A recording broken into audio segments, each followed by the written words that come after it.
Padahal Quran mengatakan al-jannatu tahta aqdamil ummahat, surga di bawah telapak kaki ibu. Hadis ini bisa kita artikan macam-macam. Pertama, anak tidak akan mendapat kebahagiaan tanpa ridho daripada ibunya. Kedua, ibu adalah wanita agung yang harus ditaati. Ketiga, neraka atau surga anak bergantung kepada ibu, bagaimana dia mewarnai anak. Kalau ibunya cuek-cuek saja sama anaknya, dan sering jadi contoh klasik, kalau anak ayamnya beduk maghrib belum pulang, satu RT dicariin, hansip diundang, kalau perlu dan ramil dilaporin. Saudara-saudara kaum muslimin rahimakumullah, terutama ibu-ibu yang saya hormati, jadi peranan yang pertama wanita sebagai seorang istri. Yang kedua, wanita sebagai ibu. Ini juga sangat besar pengaruhnya dalam membentuk generasi masa yang akan datang. Bapak, oleh karena kesibukan tugasnya, tentu lebih banyak di luar rumah. Yang nyaris 24 jam di rumah itu ibu. Bagaimana dia merawat anaknya, bagaimana dia menaruh perhatian terhadap anaknya, bagaimana ia melimpahkan kasih sayang kepada anak-anaknya, akan membentuk kepribadian anak dan artinya membentuk generasi yang akan datang.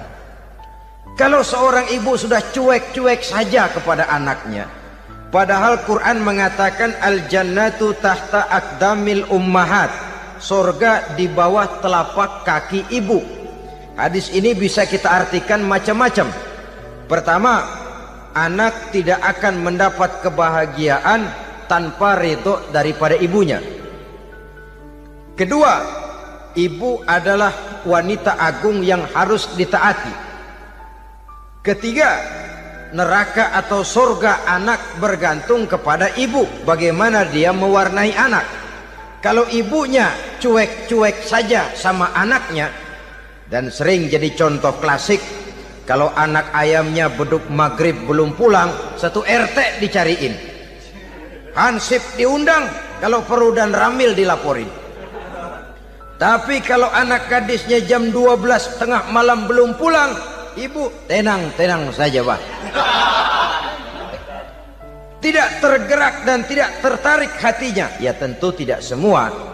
Kalau sudah begitu, bukankah hakikatnya ibu sudah menciptakan neraka buat anaknya sendiri?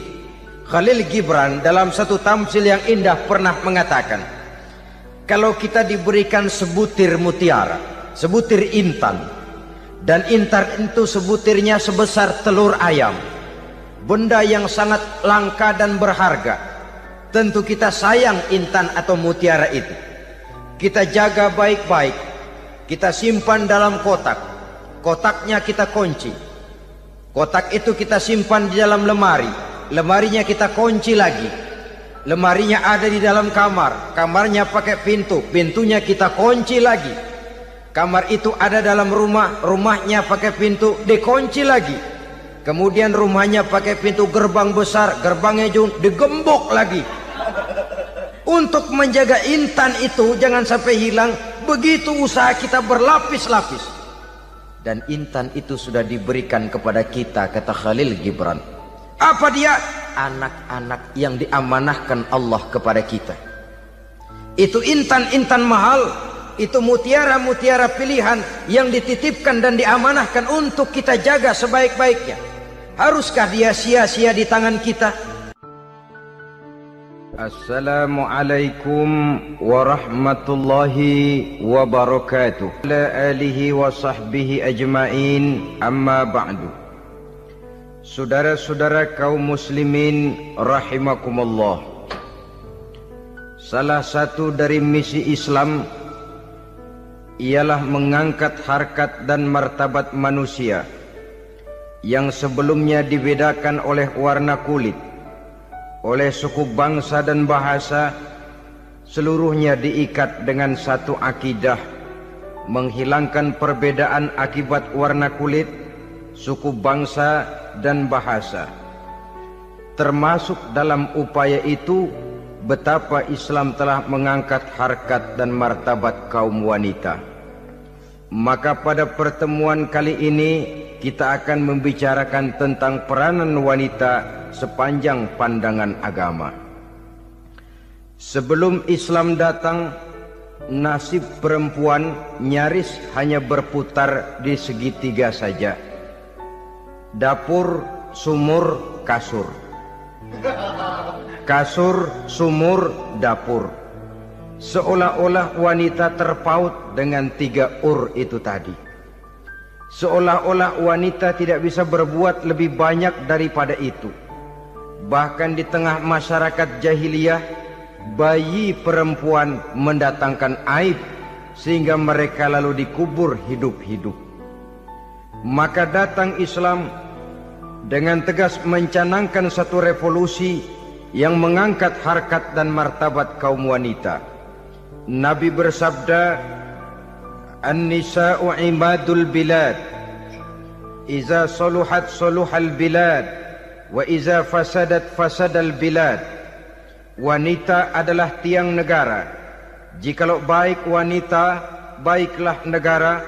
Jikalau rusak wanita, hancurlah negara. Dalam berbagai ayat Al-Quranul Karim menjelaskan tentang wanita dan peranannya. Al-Quran bercerita tentang Siti Hawa. Al-Quran bercerita tentang anak perempuan Nabi Adam, Iklima dan Labuda, yang menyebabkan Habil dan Qabil saling berbunuh-bunuhan. Al-Quran menceritakan bagaimana ibunya Nabi Musa mendapat wahyu untuk menghanyutkan anaknya di hilir sungai Nil. Al-Quran bercerita tentang Siti Maryam, ibu daripada Nabi Isa. Al-Quran bercerita tentang 2 putri Nabi Yusuf, yang akhirnya salah satunya menjadi istri daripada Nabi Musa. Pun Al-Quran bercerita tentang Ratu Balkis, seorang wanita yang menjadi penguasa di negeri Sabah, yang demikian besar pengaruhnya dan wawasannya. Dan banyak lagi Al-Quran menceritakan keadaan kaum wanita, sampai-sampai dalam Al-Quran ada satu surah yang dinamakan surah An-Nisa. Ini seluruhnya berarti bahwa Al-Quran telah menempatkan kaum wanita dalam satu posisi yang mulia dan terpuji. Al-Quran memberikan emansipasi, bahwa wanita berhak mengejar kemajuan sebagaimana halnya kaum laki-laki. Tetapi sungguh pun demikian, Al-Quran tetap memberikan batasan-batasan sepanjang emansipasi itu tidak bertentangan dengan kodrat kewanitaan itu sendiri. Kalau persamaan dan kemajuan, kalau emansipasi dan hak asasi sudah tidak sesuai lagi dengan kodrat kewanitaan, pada akhirnya bukan mengangkat harkat dan martabat kaum wanita, justru malah merendahkan derajat dan martabat kaum wanita itu sendiri. Seperti sebagian besar wanita ini, mereka berteriak menuntut tentang persamaan hak, tapi mereka melupa apa batasan daripada persamaan hak itu sendiri. Sesungguhnya Islam dengan segala konsepsinya yang mengangkat martabat kaum wanita itu, memberikan keleluasaan kepada kaum wanita untuk maju bersama laki-laki sepanjang tidak menginjak-injak kodrat kewanitaan itu sendiri. Kalau sudah sampai kepada menginjak kodrat kewanitaan, maka akan merendahkan martabat kaum wanita. Sebab apa? Secara fisik dan psikis, agaknya memang laki-laki sudah ditakdirkan oleh Allah untuk menjadi pembimbing bagi kaum wanita. Walaupun tidak tertutup kemungkinan wanita tampil sebagai pemimpin, tetapi dari segi fisik biologis misalnya, laki-laki itu diciptakan kekar, kuat untuk memikul dan melaksanakan tugas-tugas yang berat. Sedangkan perempuan pada umumnya adalah lembut, ayu, lemot, denok, geboy, dan lain sebagainya. Maka kalau kita baca sejarah, Allah itu belum pernah mengutus rasul perempuan. Semua rasul laki-laki. Sebab apa? Secara fisik biologis tugas kerasulan lebih dimungkinkan oleh seorang laki-laki. Tugas rasul itu berat. Kadang-kadang perang, dicaci maki, berhadapan dengan ujung tombak, ujung pedang dan lain sebagainya. Makanya seluruh rasul laki-laki, dan Allah belum pernah mengutus rasul perempuan. Dari segi lain, perempuan itu banyak terhalang untuk melaksanakan ajaran agama.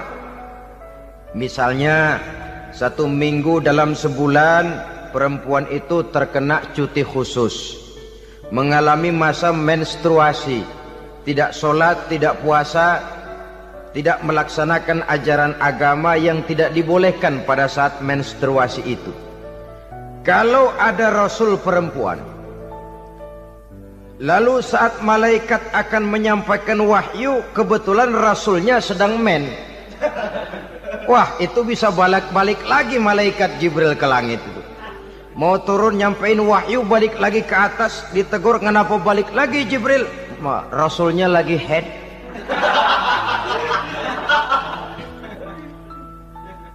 Atau pada saat agama dalam bahaya, agama dalam hinaan, agama dalam ancaman, rasulnya perempuan kebetulan sedang hamil besar.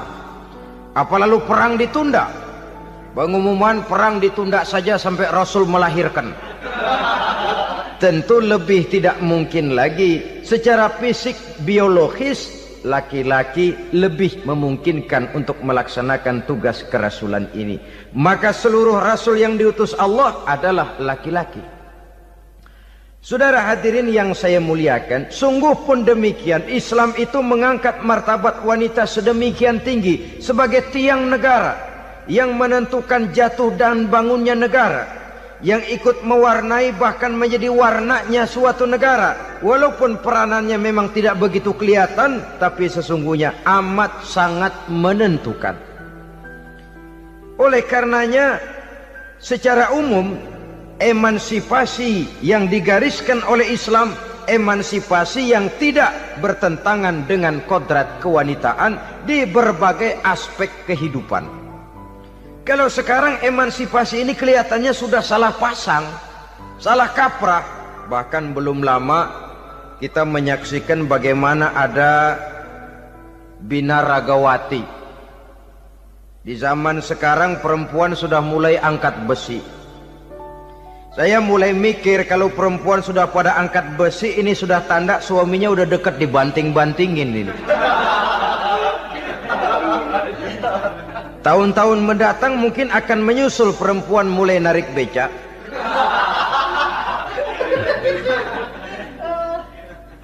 Nampaknya kan sudah tidak lagi mengindahkan kodratnya sebagai wanita. Ada olahraga yang hanya pantas dikerjakan oleh laki-laki. Oleh karena itu pada kesempatan ini kita akan mencoba melihat peranan wanita dari berbagai dimensinya. Yang pertama, peranan wanita sebagai istri. Adalah Rasul memilih istri pertamanya Sayyidatuna Khadijah radhiyallahu anha. Kalau pilihan utama beliau pertama kali nikah dengan Siti Khadijah, jelas itu pilihannya bukan karena kecantikan. Kenapa? Beliau nikahi Siti Khadijah dalam usia 40 tahun Khadijah dan 25 tahun Rasul. Statusnya janda pula. Kalau beliau seorang pemburu kembang, pemburu bunga, kenapa mesti nikah dengan janda berumur 40 tahun? Sedangkan beliau waktu itu masih berumur 25 tahun. Apa sasaran utamanya? Bisa kita lihat nanti. Setelah beliau diangkat menjadi Rasul, ternyata Khadijah lebih daripada seorang istri. Beliau masuk ke dalam staf Nabi. Orang lain beliau belum beriman, beliau malah beriman lebih dahulu sebagai perempuan pertama yang masuk Islam. Orang lain memusuhi Nabi, beliau malah mengorbankan hartanya untuk membantu perjuangan Nabi. Istri setia semacam ini, dengan peranannya sebagai istri yang sedemikian rupa, memberikan andil yang sangat besar bagi kesuksesan dan keberhasilan seorang suami. Sebaliknya, seorang istri bisa mempengaruhi suaminya. Seorang suami yang jujur, polos, lugu, sederhana bisa jadi koruptor ulung kalau didorong-dorong oleh istrinya. Seorang istri Pak Lurah memang tidak ikut mengatur kelurahan, tapi dia bisa mewarnai suaminya. Seorang istri gubernur memang tidak ikut mengatur provinsi, tapi dia bisa mewarnai suaminya. Sepanjang warnanya positif, tentu sangat baik dan sangat diharapkan. Tetapi kalau warnanya negatif, kiamatlah akibatnya umat ini. Oleh sebab itu, peran pertama dari kaum wanita sesungguhnya adalah sebagai istri yang mendampingi suami untuk mengolah dan melaksanakan tugas-tugas besar. Dari seorang yang paling kecil sampai kepada seorang yang punya jabatan paling tinggi sekalipun, pengaruh dan peranan istri memang sangat menentukan.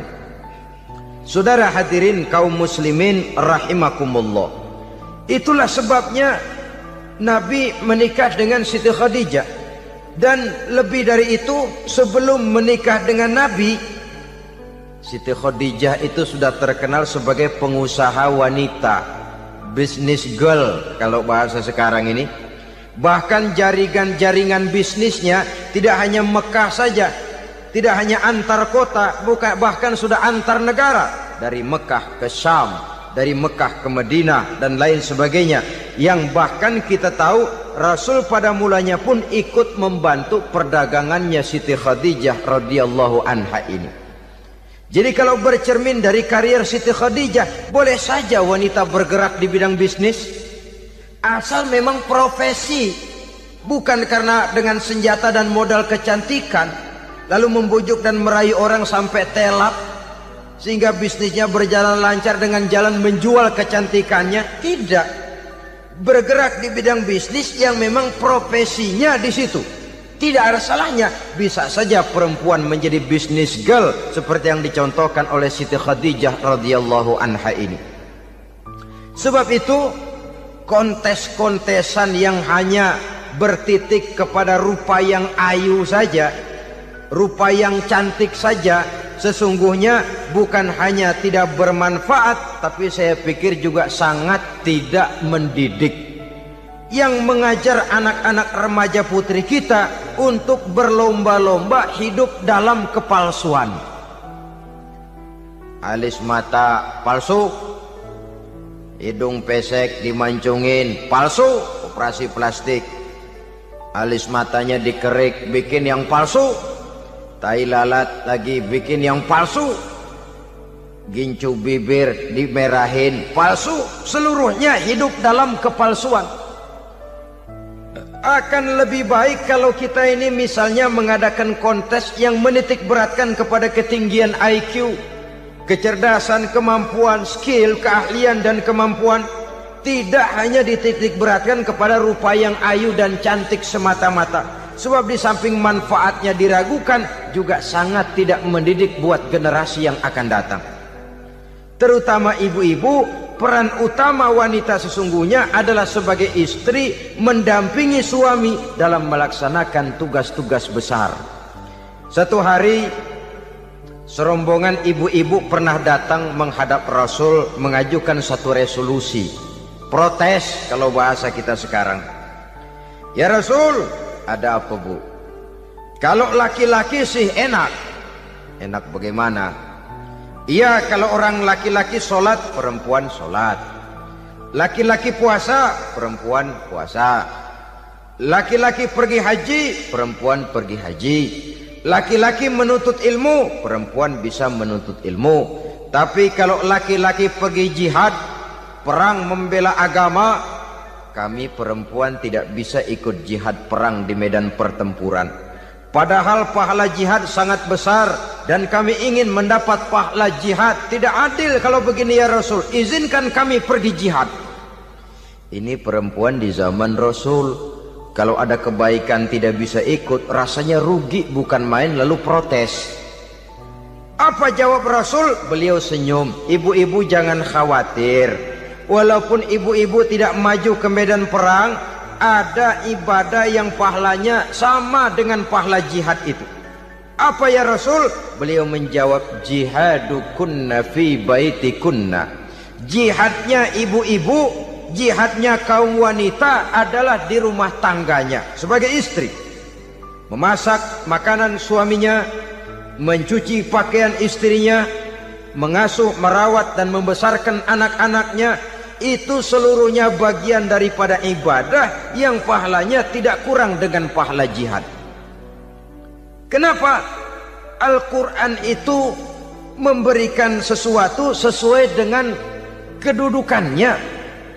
Kalau perempuan pergi perang jihad membela agama, musuhnya laki semua, kayak apa perangnya? Itu musuhnya bisa nggak mau pakai pedang, perangnya udah gulat aja udah. Sehingga Rasul lalu memberikan satu jalan keluar yang membuat wanita-wanita itu lega. Jihadukunna fi baitikunna. Ibu-ibu sih tidak usah khawatir, jihad ibu adalah di rumah tangga ibu-ibu semua. Sejak bangun tidur sampai tidur kembali, nyaris kaum ibu itu 24 jam pekerjaannya. Sebagai istri, dia melaksanakan jihad di rumah tangganya. Peranan wanita yang pertama adalah sebagai istri, yang walaupun tidak kelihatan dan menonjol seperti halnya laki-laki, tapi sangat mewarnai, bahkan menjadi warna dari tugas apapun yang dihadapi oleh suaminya. Dulu ada seorang orator, kalau pidato hebat bukan main. Kalau dia bernada gembira, semua orang senyum. Kalau dia bercerita tentang sesuatu yang sedih, satu masjid orang nangis. Orang tanya kepadanya, Pak, bisa pidato begitu hebat, siapa yang bikin? Ya saya sendiri.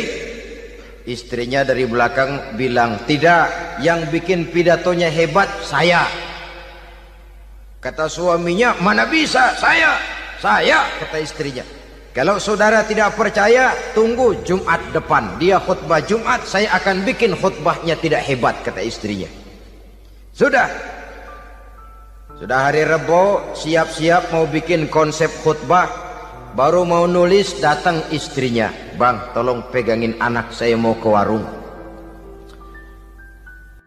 Mau bikin konsep lagi, kata istrinya, bang tolong ini, tolong itu, tolong ini. Sampai mau berangkat khutbah Jumat, khutbah belum selesai dibikin. Begitu naik mimbar, kehabisan bahan. Sudah 10 menit masih ama ba'du, ama ba'du, ama ba'du. Ini yang dengar heran, ini orang kok bicaranya bisa cuma amat sama badu, amat sama badu saja. Di situ kelihatan saudara-saudara betapa peran serta istri yang walaupun tidak kelihatan oleh pandangan mata yang zahir, tapi teramat sangat menentukan. Sekali lagi, tidak ada seorang suami bisa sukses jadi apapun dia tanpa peran serta istrinya di rumah. Tidak ada kemajuan yang bisa diperoleh kalau tidak karena peran serta istrinya di rumah. Tidak ada kesuksesan yang bisa diraih tanpa keikutsertaan daripada istrinya di rumah. Walaupun suaminya yang dikenal orang, suaminya yang dipuji orang, suaminya yang disanjung orang, bagian besar tetaplah saham dan andil daripada istrinya yang di rumah itu. Ini makna an-nisa imadul bilad. Wanita adalah tiang negara. Jikalau baik wanita, baik negara. Jikalau rusak wanita, hancur negara. Karena wanita, negeri Salba menjadi terkenal, tentram, aman, wawasan politiknya luas. Seorang semacam Cleopatra bisa menaklukkan Julius Caesar. Dan begitu selanjutnya. Banyak cerita-cerita betapa wanita yang berperan di belakang layar ini bahkan bisa menggoyangkan negara. Bahkan yang paling dekat saja contoh dengan kita, Senator Gary Hart. Saudara masih dengar tentu itu. Betapa harus terpaksa mengundurkan diri dari pencalonan presiden Amerika karena kasusnya dengan Donna Rice itu, dengan hostess itu. Betapa di sini seorang perempuan atau seorang wanita sanggup membongkar seseorang yang punya masa depan ceria untuk menuju kursi kepresidenan dari suatu negara adidaya seperti Amerika, bisa gagal berantakan karena skandalnya itu. Apa penyebabnya? Wanita. Tapi wanita juga bisa menyebabkan menjadi cambuk majunya laki-laki. Wanita juga bisa menghancurkan dan mengubur laki-laki. Saudara hadirin yang saya muliakan, ia memang kelihatannya makhluk yang lemah, tapi di balik kelemahannya itu sesungguhnya dia bisa menelan laki-laki yang bagaimanapun besarnya. Saudara-saudara kaum muslimin rahimakumullah, terutama ibu-ibu yang saya hormati, jadi peranan yang pertama wanita sebagai seorang istri. Yang kedua, wanita sebagai ibu. Ini juga sangat besar pengaruhnya dalam membentuk generasi masa yang akan datang. Bapak, oleh karena kesibukan tugasnya tentu lebih banyak di luar rumah. Yang nyaris 24 jam di rumah itu ibu. Bagaimana dia merawat anaknya, bagaimana dia menaruh perhatian terhadap anaknya, bagaimana ia melimpahkan kasih sayang kepada anak-anaknya, akan membentuk kepribadian anak dan artinya membentuk generasi yang akan datang. Kalau seorang ibu sudah cuek-cuek saja kepada anaknya, padahal Quran mengatakan al-jannatu tahta aqdamil ummahat, surga di bawah telapak kaki ibu. Hadis ini bisa kita artikan macam-macam. Pertama, anak tidak akan mendapat kebahagiaan tanpa ridho daripada ibunya. Kedua, ibu adalah wanita agung yang harus ditaati. Ketiga, neraka atau surga anak bergantung kepada ibu, bagaimana dia mewarnai anak. Kalau ibunya cuek-cuek saja sama anaknya, dan sering jadi contoh klasik, kalau anak ayamnya beduk maghrib belum pulang, satu RT dicariin, hansip diundang, kalau perlu dan ramil dilaporin. Tapi kalau anak gadisnya jam 12 tengah malam belum pulang, ibu tenang-tenang saja Pak. Tidak tergerak dan tidak tertarik hatinya. Ya tentu tidak semua. Kalau sudah begitu, bukankah hakikatnya ibu sudah menciptakan neraka buat anaknya sendiri?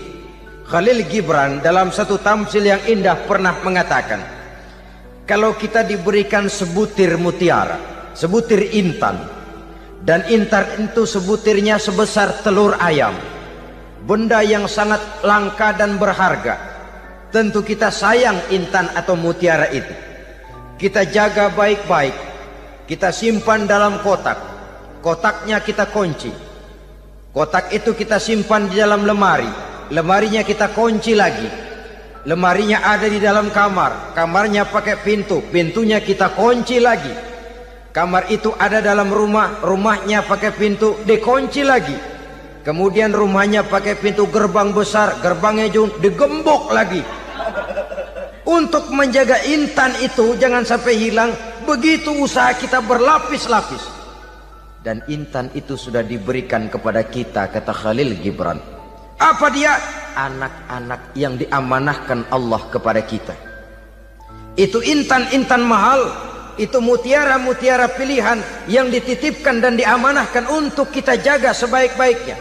Haruskah dia sia-sia di tangan kita? Haruskah dia merana jatuh di tangan ibu yang tidak punya tanggung jawab? Saudara hadirin yang saya muliakan, oleh karenanya peranan sebagai ibu ini sangat menentukan bagi pembentukan generasi yang akan datang. Salah ibu mengarahkan anak, akan lahir generasi mendatang yang tidak kita harapkan.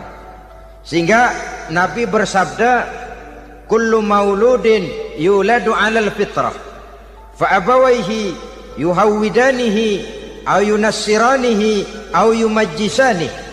Setiap bayi dilahirkan dalam keadaan suci, setiap bayi dilahirkan dalam keadaan bersih, tidak punya dosa. Islam tidak mengenal dosa warisan. Semua saja bayi lahir dalam keadaan suci dan bersih. Kalau demikian lalu bagaimana? Kata Nabi, ibu bapaknya lah yang kelak akan menjadikan anak itu sebagai Yahudi, yang kelak menjadikan itu anak itu sebagai Nasrani, atau menjadikan anak itu sebagai Majusi. Ibu bapaknya yang mewarnai anak. Ibaratnya anak itu kertas putih, mau ditulis tinta hijau warnanya hijau, mau ditulis tinta merah warnanya merah, mau ditulis tinta hitam pun warnanya hitam. Oleh karena itu pembentukan anak yang soleh secara mental sesungguhnya sudah diwarnai oleh kebiasaan ibu bapak dalam pergaulan di rumah tangganya secara mental. Sehingga dengan demikian saudara-saudara, salah kaprah ibu dalam mengarahkan anak-anaknya akan melahirkan generasi penerus yang sungguh-sungguh tidak kita harapkan, dan pada gilirannya akan membahayakan perkembangan bangsa dan negara, membahayakan kita sebagai suatu umat. Apalagi sekarang ini masih banyak orang-orang muslim, orang-orang tua muslim yang kadang-kadang menyekolahkan anaknya di sekolah yang membahayakan akidahnya, mematikan imannya, menghancurkan tauhidnya. Pokoknya asal bonafid keluar sekolah ada jaminan lapangan kerja, perkara anak mau kafir mau murtad bukan urusan. Alangkah ironi dan sangat menyedihkan. Saudara-saudara yang saya hormati, jadi dari segi kaum wanita peranan ibu sangat besar. Dari segi anak, ketaatan kepada ibu, doa restu ibu akan membawa kepada kebahagiaan hidup. Doa ibu mustajabah, kutukan ibu manjur. Beberapa hikayat dan riwayat menjadi contoh dan tamsil buat kita betapa tidak ada satu kebahagiaan di dunia ini yang bisa ditegakkan tanpa doa restu daripada ibu. Pantas kalau dalam Al-Quran ada ummul kitab, ibunya atau induknya kitab. Tiap negara punya ibu kota, bapak kota tidak ada. Lalu lagi wawasan Nusantara disebut ibu pertiwi, bapak pertiwi kemana tahu. Saudara hadirin yang saya muliakan, lalu dalam peringatan hari-hari besar nasional ada yang namanya Hari Ibu. Hari bapak nggak pernah diperingati. Ada Hari Ibu, dan ibu itu pun ada Ibu Kartini, ada Ibu Dewi Sartika, dan macam-macam lagi yang seluruhnya merupakan refleksi dan gambaran betapa peranan kaum wanita di dalam kehidupan ini yang memang banyak mewarnai dan menjadi warna dari suatu kegiatan. Saudara-saudara kaum muslimin rahimakumullah, apabila yang pertama tadi kita melihat peranan kaum wanita sebagai istri, betapa ia berpengaruh besar dalam ikut menunjang keberhasilan dan kesuksesan suaminya. Kemudian pada peranannya yang kedua, wanita sebagai ibu di rumah tangga, betapa ia ikut membentuk, mempengaruhi, mewarnai dan membimbing kepribadian anak sebagai generasi penerus.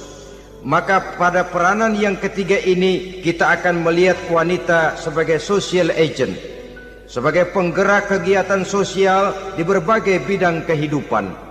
Apakah itu bernama majelis taklim, apakah itu bernama perkumpulan dan yayasan-yayasan kemanusiaan, organisasi-organisasi yang bergerak di bidang pendidikan, bahkan di zaman sekarang bukan hanya menjadi penggerak sosial, bahkan sudah banyak kaum wanita yang menggerakkan satu bangsa. Dunia mengenal Margaret Thatcher, dunia mengenal Indira Gandhi, dunia mengenal Bandara Naike, dunia mengenal Corazon Aquino, dunia mengenal Golda Meir dulu itu dari Israel. Dunia mengenal Imelda Marcos yang ambisius, tapi yang kemudian melangkah kepada jalan yang negatif dari tujuan semula. Ini bukan hanya sekedar social agent, tapi bahkan sudah mengarah kepada menggerakkan dan mewarnai suatu bangsa. Islam membuka pintu ke arah itu. Wanita duduk dan berfungsi sebagai social agent, mengurus berbagai macam perkumpulan-perkumpulan yang bertujuan kepada kebajikan, menyantuni yatim piatu, memelihara kesehatan, menyayangi binatang, memelihara kelestarian lingkungan dan lain sebagainya.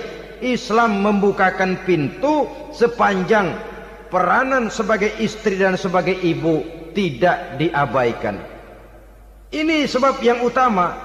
Salah seorang perempuan, kaum wanita, kalau terlalu aktif berorganisasi, terlalu aktif bermasyarakat, terlalu aktif dalam berbagai macam perkumpulan, lalu melupakan tugas utamanya sebagai istri dari suaminya, sebagai ibu dari anak-anaknya. Ibu asik rapat sana rapat sini, anak tidak pernah diajak rapat. Akhirnya si anak bikin perkumpulan sendiri, rapat menurut versi mereka. Sehingga akibatnya yang timbul, anak merasa kurang diperhatikan oleh ibunya. Ngaji bagus, tapi kalau sepanjang hari ngaji saja, suami pulang mau makan tidak ada makanan, mau berganti pakaian belum lagi diteriska pakaiannya, tentu ini melupakan fungsi yang utama. Kegiatan sosial, kegiatan di organisasi adalah jadwal kegiatan setelah fungsi sebagai istri dari suami, sebagai ibu dari anak-anak dilaksanakan dengan sebaik-baiknya. Bukan tidak baik ngaji, kalau dari ngaji ke ngaji saja. Bangun tidur ngaji, jam 7 ngaji, berangkat jam 11. Sholat zuhur berangkat ngaji lagi, pulang sore, malam ngaji lagi. Suami tidak terurus, anak-anak pun terbengkalai, rusaklah rumah tangga. Dan bukankah satu bangsa terdiri dari satu tatanan masyarakat, dan tatanan masyarakat yang paling kecil bernama keluarga. Keluarga merupakan unit dari masyarakat, unit yang terkecil, dan keluarga terdiri dari pribadi-pribadi yang merupakan bapak, ibu, dan anak-anak. Sehingga masyarakat bangsa yang baik terdiri dari masyarakat yang baik. Masyarakat yang baik tersusun dari keluarga-keluarga yang baik, dan keluarga yang baik akan muncul dari pribadi dan individu yang baik. Pribadi dan individu yang baik yang sadar mana kewajiban yang primer, mana kewajiban yang sekunder. Sebagai social agent, dia lalu mawas diri dengan tetap mempertimbangkan kodrat kewanitaannya itu tadi. Saya ikut prihatin kalau ada perempuan main sepak bola. Dan saya yakin betul kalau perempuan main sepak bola, yang nonton pasti bukan nonton bola.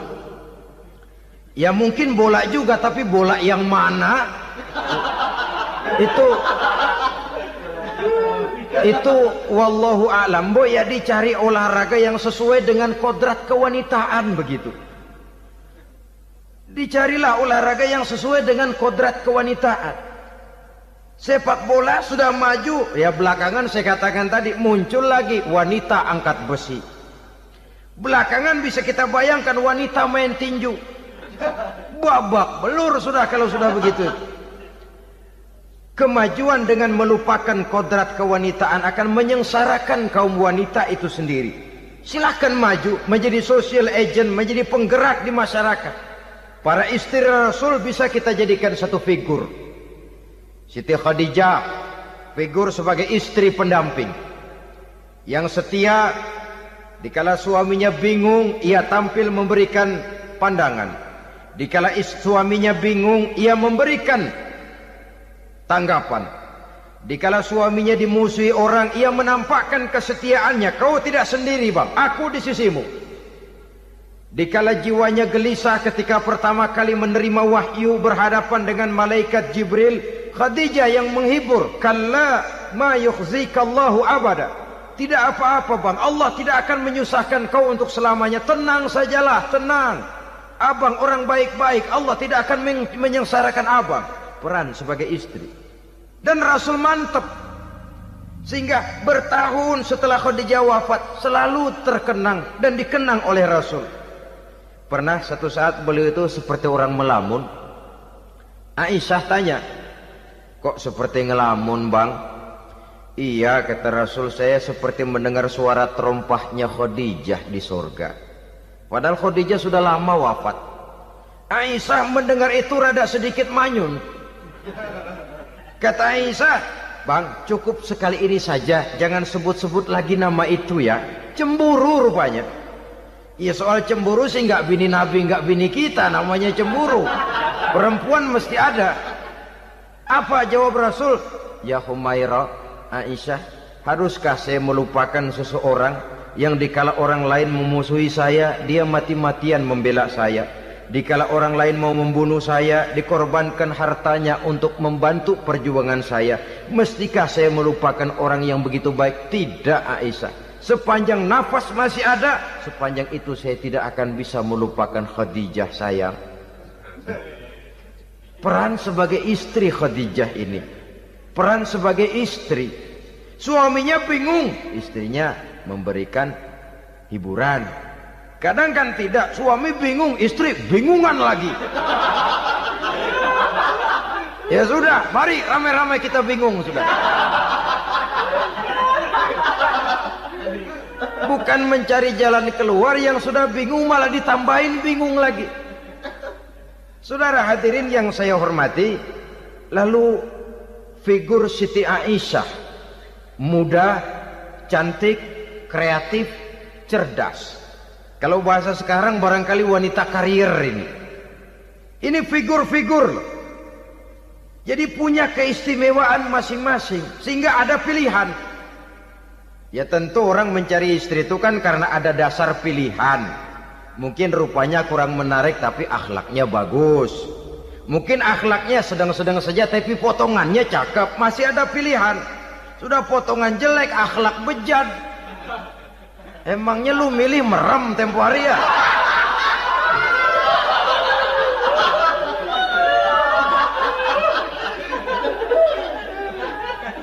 Sudah nggak ada pilihan apa-apa. Lalu ada istri yang punya keistimewaan karena sifatnya yang sabar. Ada yang wataknya itu pemurah. Ada yang sifatnya itu belas kasih. Pendeknya, dari istri-istri Rasul kita bisa menemukan figur-figur wanita teladan. Sehingga keliru kalau kaum orientalis barat mengatakan Rasulullah itu katanya sesungguhnya adalah seorang seks mania.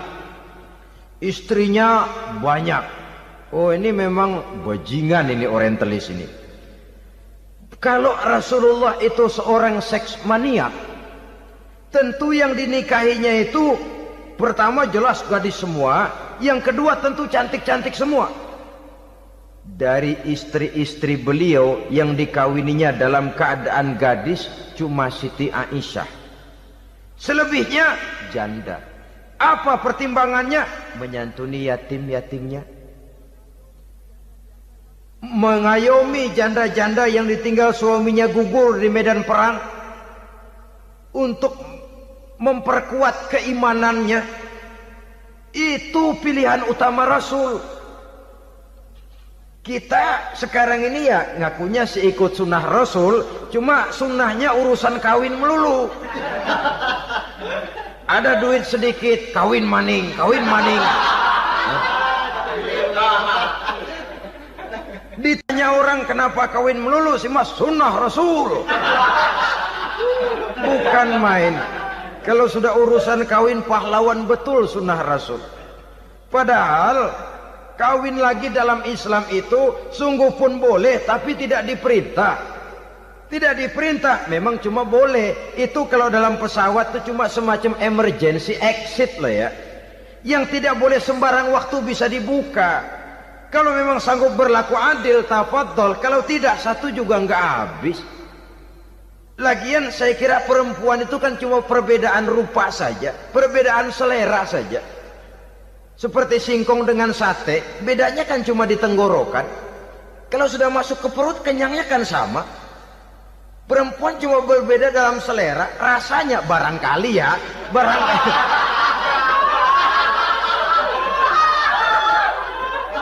Barangkali tidak jauh beda. Saudara hadirin, nah Islam ini mengatur lewat pintu yang dinamakan nikah itu tadi, sehingga dengan demikian bisa dinikmati secara tenang, tentram. Tidak usah manusia ya, kucing saja. Coba lihat kucing. Kalau ikan dia boleh nyolong, kucing itu boleh curi, makannya nggak tenang kucing. Coba lihat ini. Asal dia nyolong ikan, makannya juga mindik-mindik. Matanya nengok kiri, nengok kanan. Ada sedikit gerusak, kabur. Secara nalurinya kucing tahu kalau ini ikan curian, makannya nggak tenang dia. Tapi kalau ikan kita kasih, kucing anteng, geledek juga nyamber, manteng aja dia. Nalurinya mengatakan ini ikan dikasih sama yang punya, tenang dia. Saudara hadirin yang saya hormati, orang juga gitu. Kalau hubungan suami istrinya sudah sah, diikat dengan akad nikah, tenang, anteng, nggak gerasak gerusuk, nggak kayak diubur-ubur maling. Anteng aja, dia yang ngintip juga cuek aja udah. Biarin aja dia ngintip, capek sendirilah.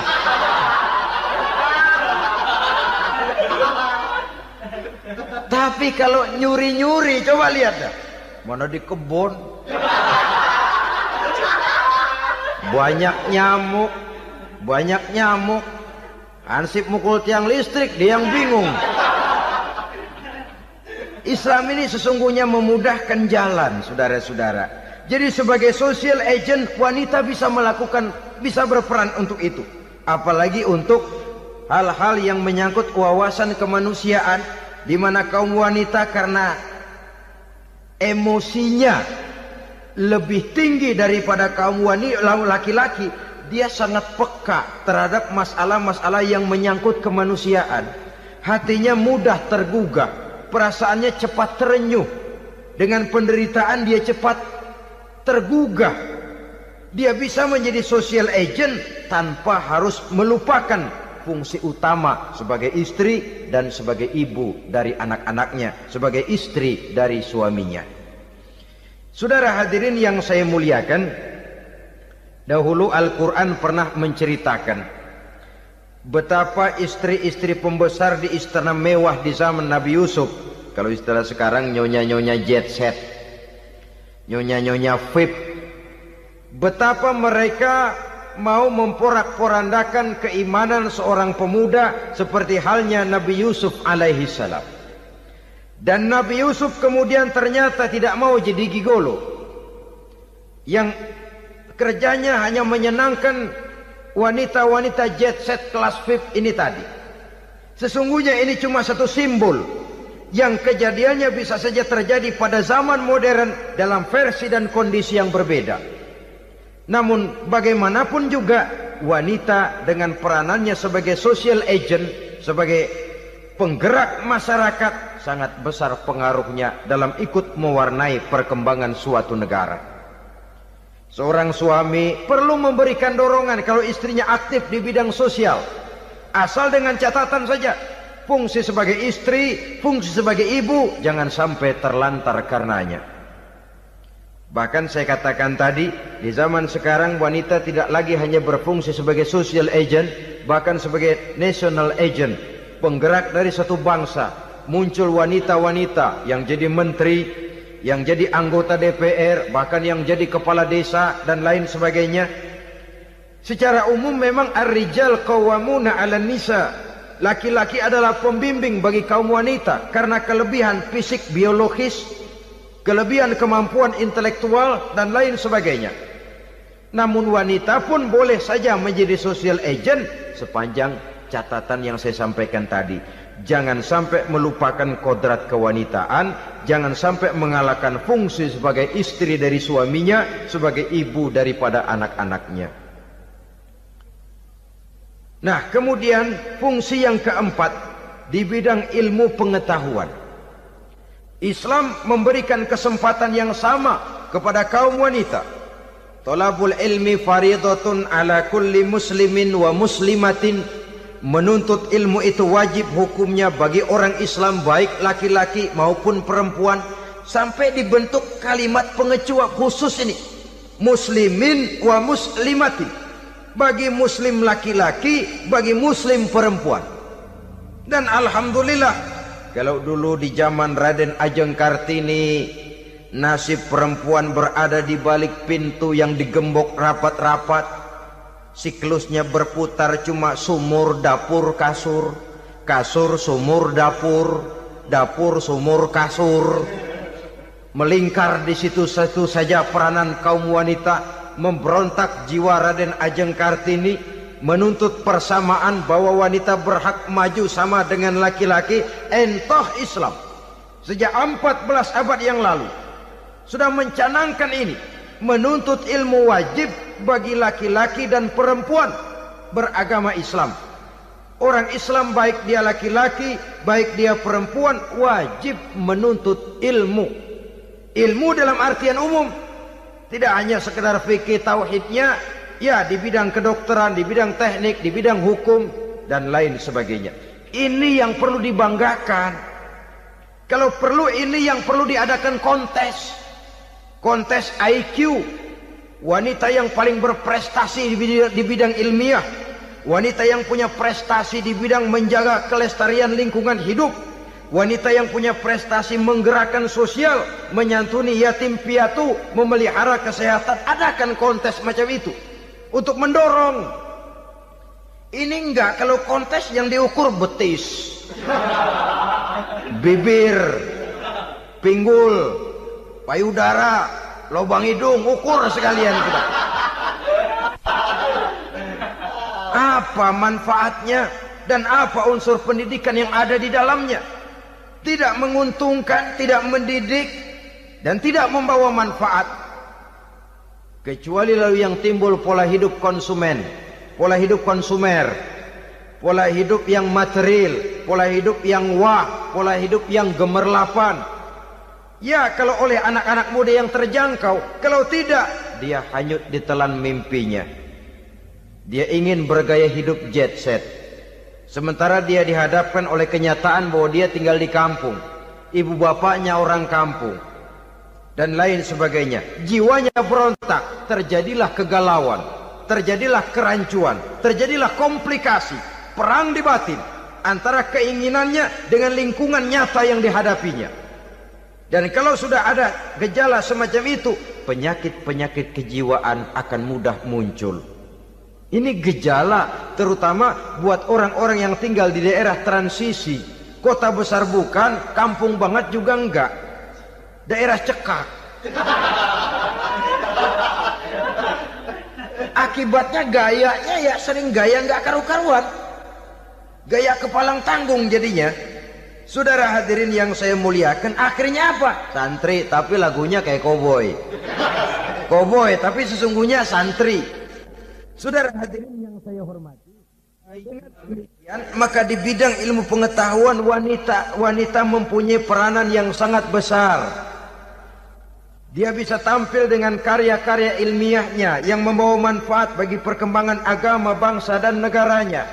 Majulah kaum wanita dengan ilmu pengetahuan, tuntutlah ilmu seluas-luasnya.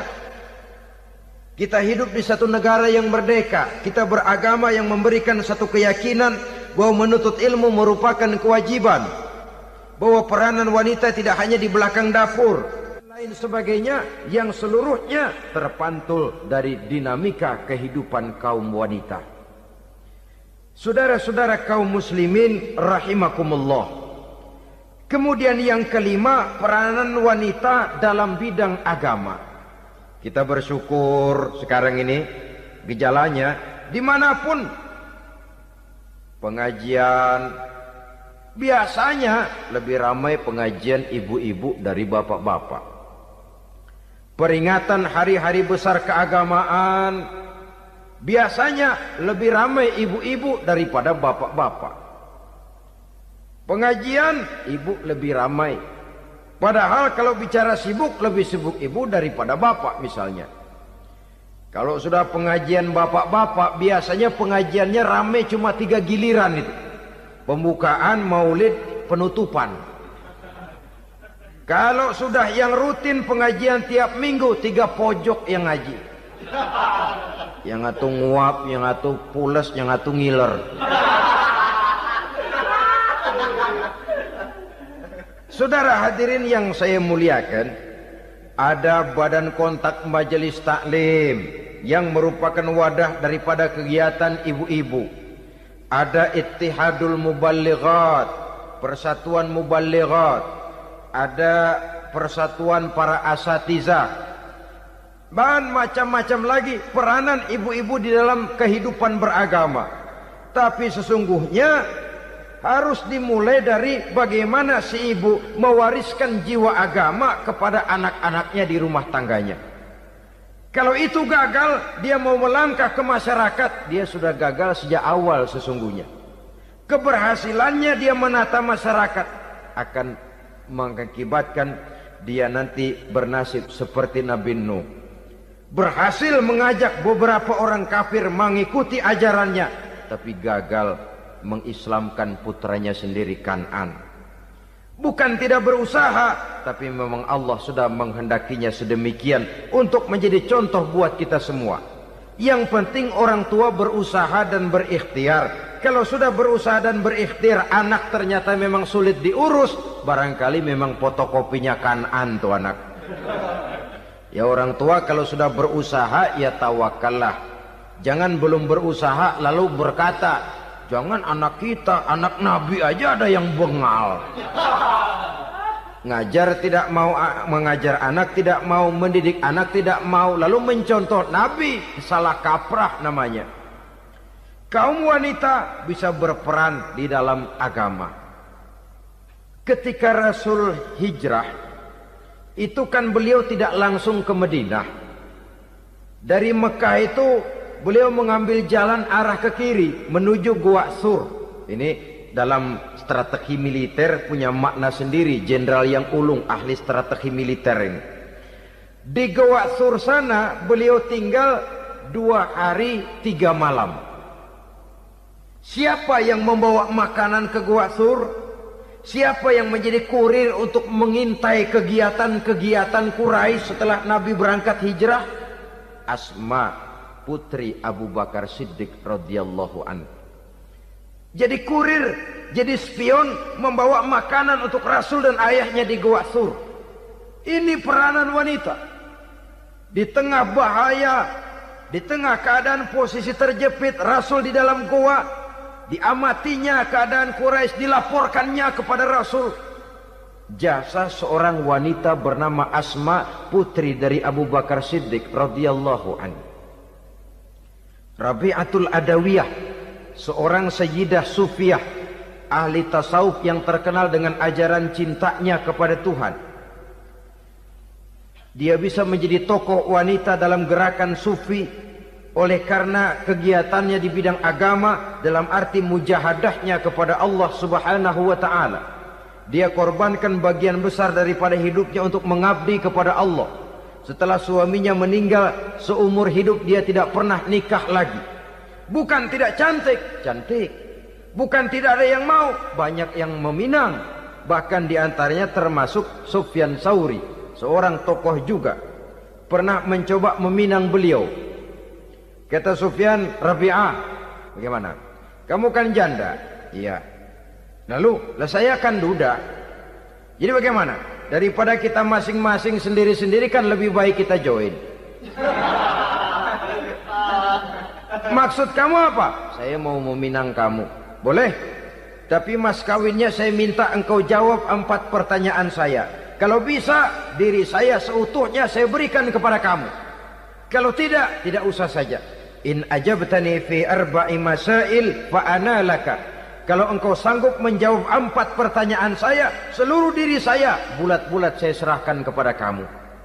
Yang pertama, Sufyan, semua orang kan bakalan mati. Iya. Ya soal mati sih sama, mati. Cuma hakikat mati kan lain-lain. Ada yang matinya itu husnul khatimah.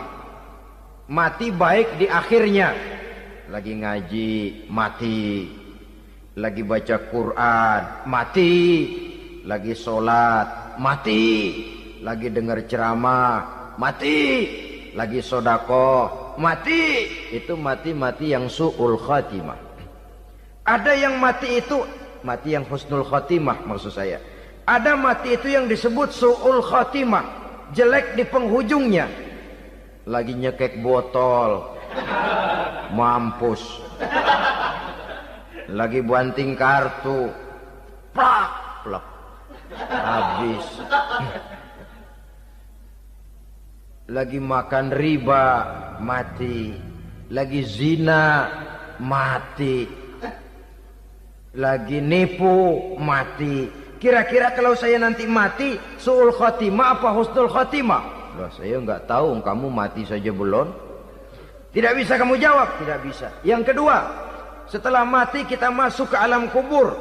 Di kubur kita akan dapat nikmat kubur atau azab kubur. Hari itu kira-kira saya dapat nikmat apa dapat azab? Saya tidak tahu. Di padang mahsyar setelah ditimbang kita dapat kitab di tangan kanan kalau baik, di tangan kiri atau dari belakang kalau jahat. Hari itu saya dapat kitab di tangan kiri apa tangan kanan? Saya nggak tahu. Yang keempat, orang akan lewat di atas sirat. Yang selamat sampai surga, yang celaka sampai ke neraka. Kira-kira saya yang selamat apa yang celaka? Wah, kata Sofyan, gua nggak tahu, udah butak dah lempangan itu deh.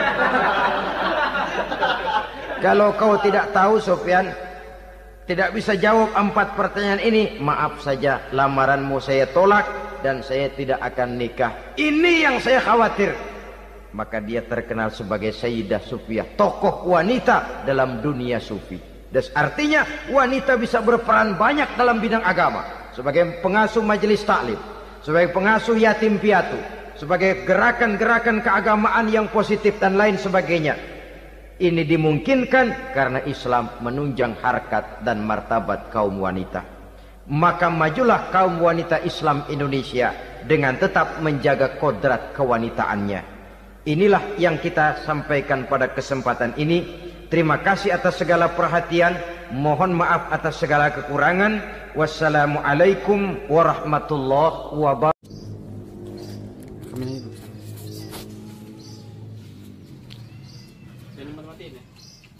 Oke.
Maaf nggak doang.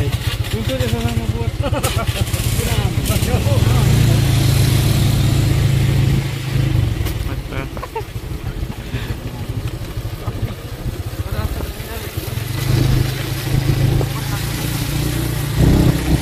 Kaget wah itu kan. Dan di jembatan. Oh sana tempat cuci motor. Ada orang juga. Ngapain? Lagi main? Hai. Enak sama.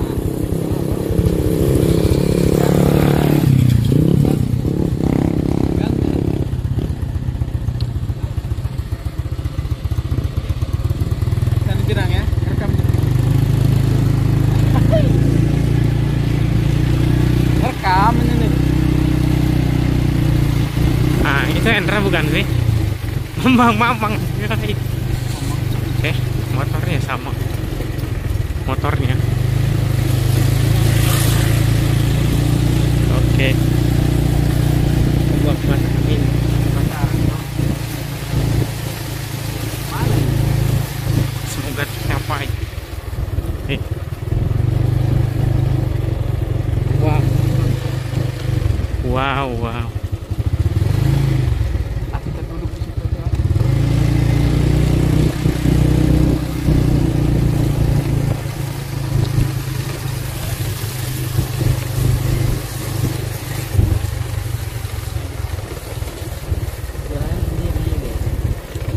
Iya anjir.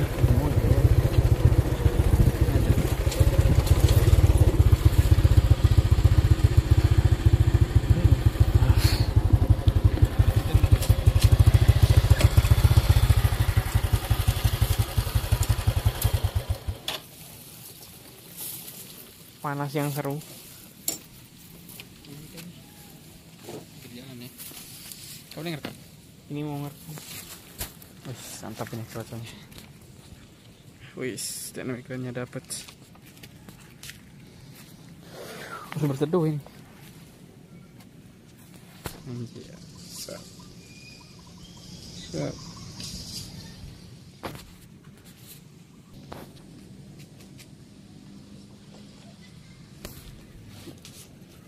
Panas banget nih. Ya cuy. Kenapa harus ada?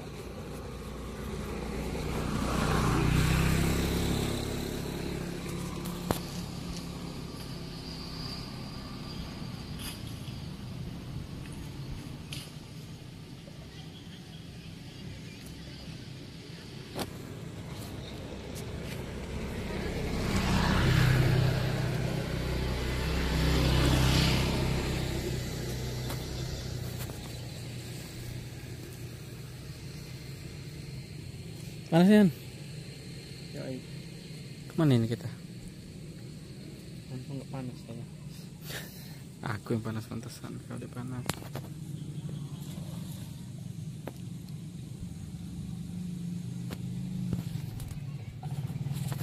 Panasnya.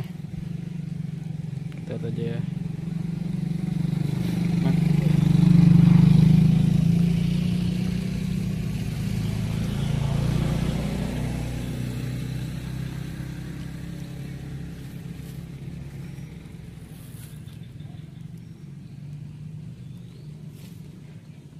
Ada tempat pulkam di sini. Gimana? Itu di situ. Sekarang udah hilang. Oh iya. Tempat latihan. PS.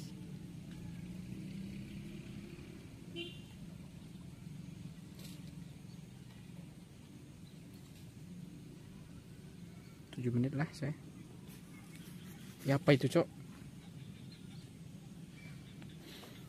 Jangan.